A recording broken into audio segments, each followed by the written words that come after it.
going on, everybody, and welcome back to the channel. Now today, hey, we have the first T20 here between India and England. Of course, the fifth test match is finished, and there's going to be 3 T20s. I don't think there's going to be any No, there definitely is ODIs. Yeah, there's 3 of them. So forget what I said about no ODIs. There's going to be 3 ODIs, and then they're going to go to the West Indies. There's a lot of cricket coming up. So, hey, if you guys are new, subscribe. You like cricket, subscribe. You want to stay up to date with all the recent cricket news across the world, just subscribe here. This is your one place to be. But, hey, we're just going to get into it. We're going to start where we always start. Player of the match was the man, the absolute man, Hardik Pandya, who is just in career best form right now. 4 for 33 with the ball, which is the most impressive part. Seeing him not only bowl 4 overs, but taking 4 wickets on a deck that was, good for bowling, but it's not like it was any sort of, swing paradise or anything like that. Pandya isn't the guy who bowls 145. He's not going to, swing the ball like Bhuvaneshwar Kumar, but he's always going to bowl tight and consistent line. And this is what, a team India has missed for the last, 2, 3, 4 years, while Hardik Pandya has, not been bowling. He's been injured. But this has just been a dream 2022 so far for Hardik Pandya. Winning the IPL as the captain, back in all the international teams and playing a huge role. Also hit 51 off 33, let's not be forgotten. So just doing it on both ends of the field, and that's exactly what you want from a future captain as well. Rowett did captain in this game, obviously, but the next captain in this team has to be the man Hardik Pandya. And again, look, both teams were definitely missing a lot of players. Obviously, we're not doubting that, but it was still a very good competitive match of cricket. And let's start India into bat first. The man Rohit Sharma. Finally, it's good to see him out there playing some cricket in an overseas tour. Of course, didn't see him in the test match, but we see the skipper back. 24 off 14, 5 fours. I mean, he looked really good early, didn't he? Hit some beautiful strokes for 4, but just found himself ended up with I'm not going to say a lazy shot at all, but look, it just got done. Ishan Kishan, he went for 8 off 10. The man Deepak Hooda, he looked really good. And he has looked really good for the last, 6 to 8, 10 months. Ever since, especially this IPL season, playing for the Super Giants, he was really good. And now he's bringing that to the international level as well, which you love to see. Of course, was really good against Ireland just recently. And now brings it here, 33 off 17, 3 fours, 2 sixes. Again, of course, you want one of these guys, to go on and score a 75, an 80, but, 33 off 17 is still...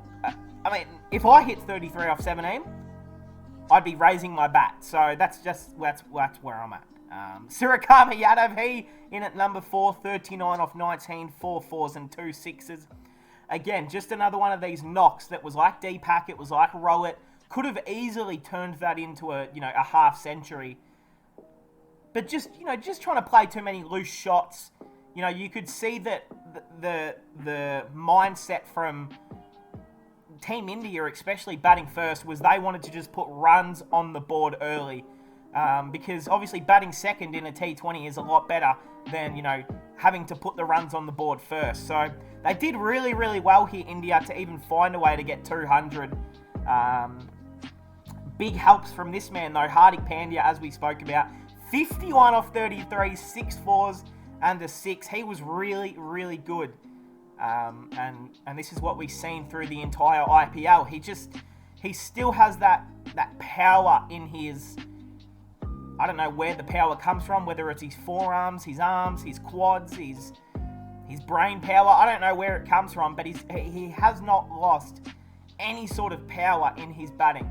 I think that was one of the big concerns with all the injuries that he's had. Would he be able to, bowl as fast? Would he be as, athletic, as mobile with the bat in hand as well? If anything, he just looks stronger, more fit, and a lot more of a consistent cricketer right now. So this is Hardik Pandya in his final form, to be honest. This is what I think prime Hardik Pandya looks like right now. Taking 4 wickets and a half century. There's not many. I don't think there's another cricketer in the world that really does that. What other all-rounder in the world does that right now? Like, I mean, Jadeja obviously in Test cricket. I guess Ben Stokes. But look, he's the number 1 all-rounder in the world, especially in white ball cricket right now, obviously. Axar Patel, he was in there as well, 17 off 12. The man DK, of course, out there, 11 off 7. It was just, obviously trying to get as many runs as possible. Patel, 3. Bhuvi Kumar and Arshdeep Singh with an inspirational partnership at the end with 3 runs combined. Inspirational stuff. And you know what is even more inspirational? To see the man Arshdeep Singh out there playing an international game. He deserves it. He's a legend. And he's a freakish talent bowler. He is so good. The man Arshdeep Singh. Alright, into the England bowlers. Look, this is a pretty shit bowling attack, if I'm going to be honest. It's not great, and I tell you what, you bring this sort of attack to the World Cup, they're not winning a game. But thankfully, this is not their best bowling attack. Sam Curran, none for 18 off 2. Yeah, look, that's probably... There's a reason he didn't get an IPL contract again. I like the Curran family. I love Tom Curran. He's a great Sydney Sixer. He's a great all-rounder. And Sam as well. They're both, still extremely young. But he did not bowl well at all. Reece Topley, who... Gee whiz. I'm surprised he gets a game at international level. Now, look, he actually bowled okay. 1 for 34 off 4. I think he took a late wicket. Hardik Pandya. So, I mean, he did take the big wicket, but... I mean, he has improved a little bit on his bowling. Reece Topley, being, he played for the Melbourne Renegades in the Big Bash League. When was that? Last year or 2 years ago? I can't remember now. And he was regarded as probably the worst bowler we've ever seen on our shores, like here. And that's not even me trying to be a mean person. That is just me being brutally honest of what I saw from Reece Topley like a year and 2 ago. He was one of the worst bowlers I've ever seen. But he actually looked a lot better. He looked like he's broadened his length a little bit. He's not trying to just bowl fast for the sake of it, like a Billy Stanlake, where they just bowl fast and let the ball do the rest. That's good enough for under 18s cricket, where everyone's, probably still scared of fast bowling. But on the international level, it's not really going to work out. He looks like he's got a few more variations in his bag. So, hey, well done to the man Reece Topley. Inspirational transformation. I mean, he didn't bowl that great, but whatever. Moeen Ali, 2 for 26 off 2. Took a twofer, went for some runs, that's okay. The man Tymel Mills, which, again, another one that still somehow gets a game at international level. 1 for 35 off 3. Matt Parkinson just got absolutely bashed around the field. 1 for 44 off 4. This is someone who should have been playing for a long time for England. Like, they actually do have some very exciting young spinners in their ranks, do England. Like, just a few who may not be ready for, like international level yet. But they definitely have some impressive guys. They just need someone to replace Jack Leach at Test level, which they do not have yet. So Matt Parkinson, look, 1 for 44 off 4. He didn't bowl too well. I'm going to be honest, he did not bowl well. Chris Jordan, 2 for 23 off 4. He did bowl well. And Liam Livingstone rolled the arm over. None for 15 off 1. I don't know why they bothered with him bowling the arm. I mean, I would have rather seen Moeen bowl another over. Even Sam Curran for that matter. But hey, that's how it ends. So India finished with 198 after the 20 overs. Look, a pretty competitive total, isn't it?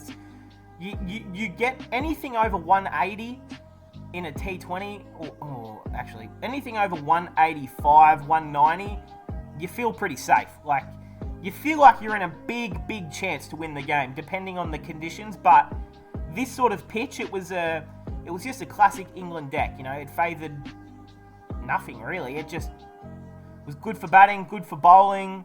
was okay for the spinners, and that's really what an English pitch does, with a little bit of movement. So, all right, let's get into it. England, they just completely fell apart at the top of the order. Just great bowling from the get-go. Jason Roy, he went for 4 off 16.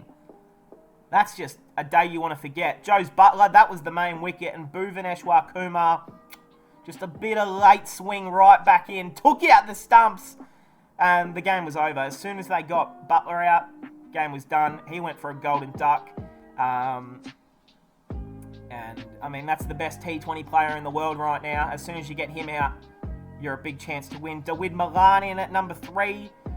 Yeah, I don't really understand what this 11 was doing, to be honest. It's a really interesting 11 that England picked. I don't know if they were trying anything new for the World Cup.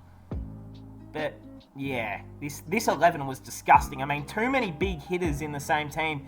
Jason Roy, Butler, Malan, Livingston, Harry Brook. Like, all of those 5 guys right there are boundary hitters and people who just love to go big from ball 1. So, yeah, obviously, I mean, who's missing out of this 11? Bairstow, Stokes, I was going to say Joe Root, but he is not in this team. I think that's really it. Obviously, no Joffre. I'm trying to think of batsmen, but yeah, interesting 11 to see how they went with this one. It's a good reason to why they lost as well. Livingston, he went for a bloody egg. Harry Brook, who is someone who has been impressive in the 100 league in England. You know, he's been alright, 28 off 23. Moeen Ali was their really only hope, 36 off 20. The game was over. Sam Curran went for 4. Chris Jordan with 26 off 17, not out. I know he's almost 50 years old and he is still an absolute beast. Is the man Chris Jordan, 33. That's not true. He's 48, I believe, so that's okay. The man CJ has just been one of the most consistent all-rounders for England for so long. And he still is only 33. I'm not even going to lie to you. I thought he was like 35, 36 easily. He's still got a bit of cricket in him, doesn't he? Tymor Mills, he went for 7. Topley, 9. And Matt Parkinson gone for a goal. Oh, not a golden, just a duck. Just a duck. But hey, look. Game was essentially over. Look, you get the wicket of Butler out early. It was the wicket that mattered. Let's go through the bowlers. The man Bhuvi Kumar just keeps putting his name right at the front of selection for the World Cup.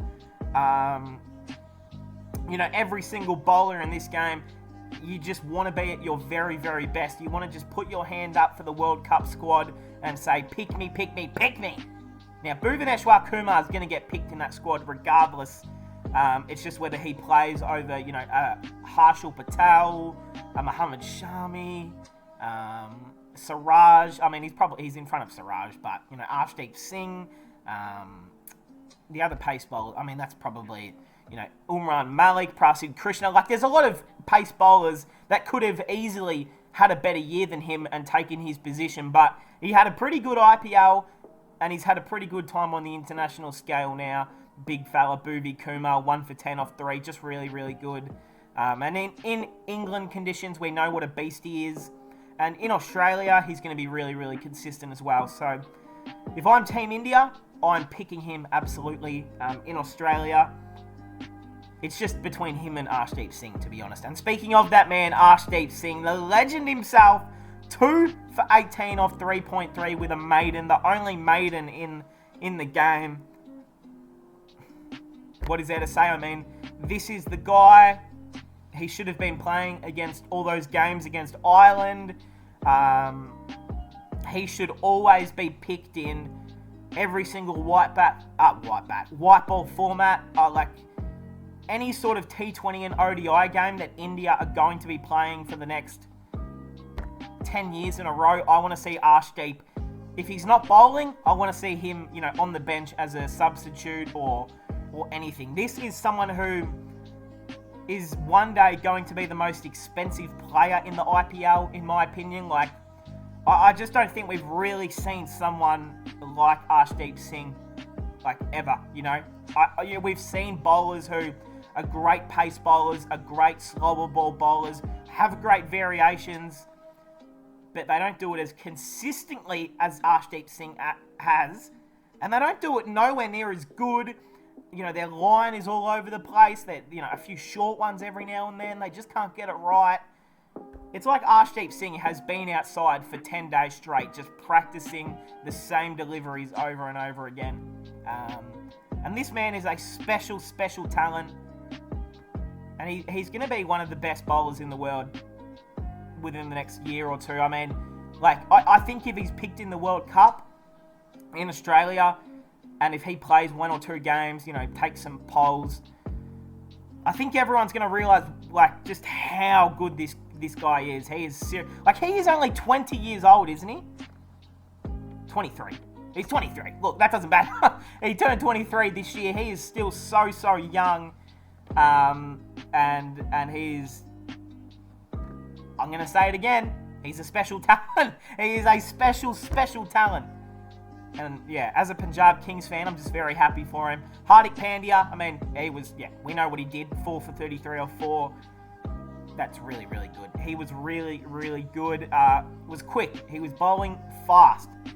And that's what you want to see with Hardik as well. You want to see him still have that pace.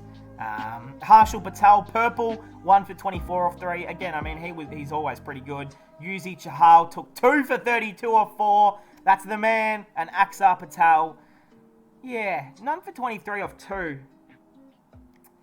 I don't know where we're at with Axar Patel. How old is Axar? He'd be close to 30.